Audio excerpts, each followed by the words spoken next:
আজকে কাঁঠালের আটি দিয়ে ডাঁটা দিয়ে একটা চচ্চড়ি করব। চচ্চড়িটা এত সুন্দর হয়, মনে হবে যেন পুরো চুনো মাছের চচ্চড়ি। যারা চুনো মাছ খেতে ভালোবাসো তাদের তো অসাধারণই লাগবে।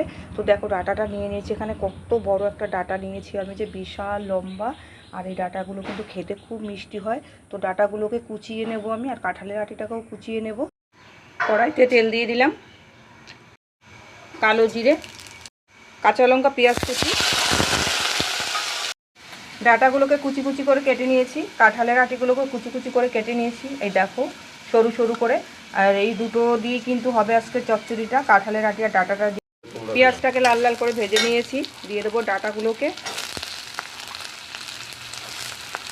কাঁঠালের আটি, নুন, হলুদ গুঁড়ো, কাশ্মীরি লঙ্কার গুঁড়ো, ভালো করে নাড়াচাড়া করে একটু ঢাকা দিয়ে দেবো। এখানে কোনো জল ব্যবহার করব না। তো চচ্চড়িটা হয়ে গেছে, জল ছাড়া চচ্চড়ি দেখো কত সুন্দর হয়েছে। এবার নামাবার আগে দিয়ে দেবো বিলাতি ধনের পাতা। চচ্চড়িটা আবার নামিয়ে নেব।